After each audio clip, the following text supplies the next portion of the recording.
Assalamualaikum warahmatullahi wabarakatuh.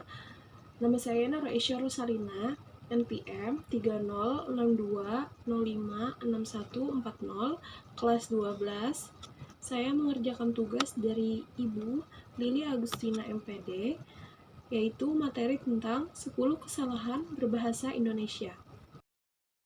Ubah dan bukan rubah.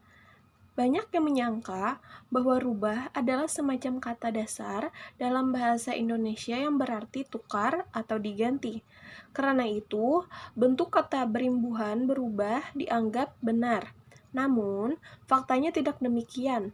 Pemakaian yang benar adalah mengubah. Adapun rubah yang berarti hewan sejenis anjing, bermoncong panjang, makanannya daging, dan sebagainya. Seperti diungkapkan Seno Gumira Adjidharma, tidak dikenal masyarakat Indonesia karena rubah bukanlah hewan asli Indonesia. 2. Di mana atau di mana? Banyak pula yang tidak bisa membedakan kapan harus disambungkan dan harus dipisahkan. Misalnya, menuliskan di kantor atau di kantor.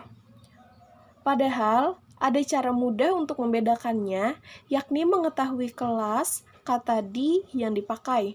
Apakah dia sebagai kata depan ataukah kata sambung?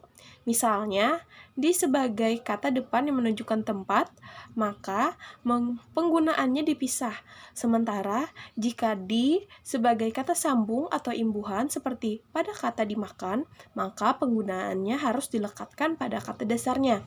Selain itu, cara lainnya adalah dengan menempelkan awalan me pada kata dasar. Prinsipnya, setiap kata yang bisa menempel pada awalan me, maka tentu bisa menempel pula pada awalan di. Misalnya, ada kata memuja, maka ada kata dipuja, yang harus ditulis serangkai pula. 3. Olahraga atau olahraga. Bentuk kesalahan lainnya yang beredar di masyarakat adalah penulisan olahraga, sebab banyak yang menulisnya sebagai olahraga. Padahal, antara kata olah dan raga seharusnya tidak ada spasi. Selain itu, banyak pula yang tidak tahu apakah kata sepak bola disambung atau tidak, atau bulu tangkis dipisah atau tidak, sehingga menuliskannya sebagai menjadi sepak bola dan bulu tangkis. Jadi, saya tegaskan bahwa kedua kata ditulis sebagai sepak bola dan bulu tangkis. 4. Pencinta dan bukan pecinta. Orang yang bercinta lazim kita kenal sebagai pecinta. Tapi tunggu dulu, mari kita cek. Ternyata Kamus Besar Bahasa Indonesia edisi keempat menyatakan pencinta sebagai bentuk yang benar. Nah, kenapa bisa begitu? Rupanya, pencinta diturunkan dari kata dasar mencinta dan bukannya cinta. Hal yang sama dengan kata pencandu yang ternyata bentuk baku dari pecandu yang berarti pemadat. Haru biru yang salah kaprah. Dalam sebuah berita, kita sering membaca ada kalimat pelayat yang datang merasa haru biru melihat kejadian yang menyedihkan itu. Sehingga dalam bayangan kita, haru biru adalah suatu kejadian yang membuat sedih dan menyayat hati. Padahal, dalam Kamus Besar Bahasa Indonesia edisi keempat disebutkan bahwa haru biru bermakna kerusuhan, keributan, kekacauan, dan huru-hara. Nah, cek lagi penggunaan haru biru dalam artikel Anda. Sudah tepatkah Anda memakainya? Pedestrian yang bukan pejalan kaki. Ada sebuah foto yang bagus yang dimuat di Surat Kabar Nasional. Di bawahnya tertera, warga tengah berjalan kaki di jalur pedestrian menikmati suasana kota. Namun, jika kita membuka Kamus Besar Bahasa Indonesia, edisi keempat, pedestrian bermakna pejalan kaki. Nah, jadi berdasarkan pengertian itu, maka orang yang berjalan di jalur khusus pejalan kaki itulah yang disebut pedestrian.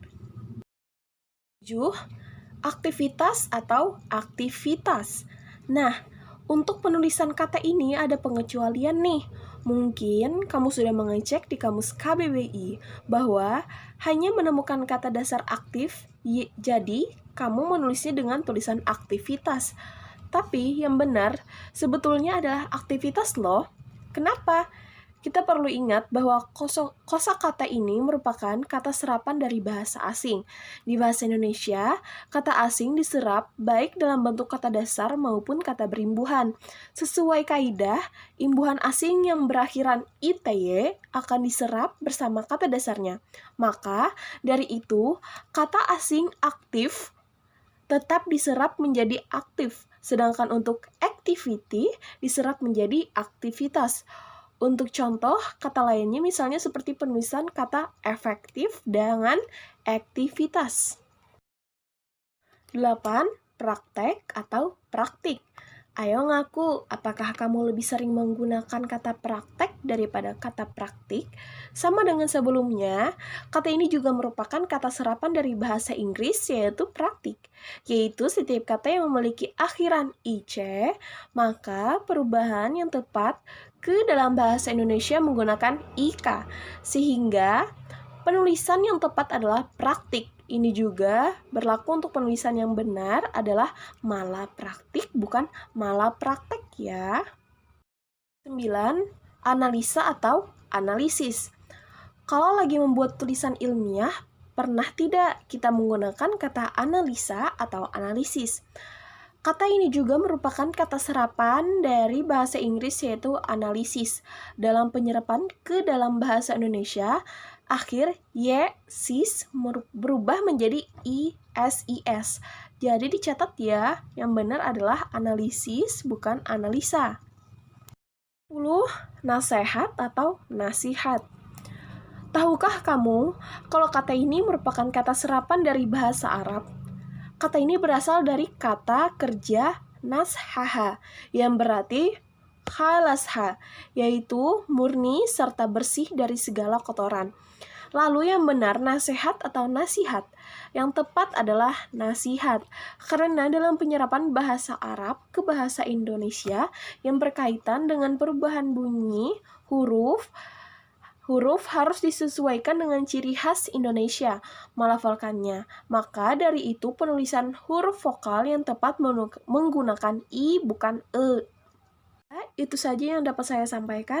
Akhirul kalam, wassalamualaikum warahmatullahi wabarakatuh.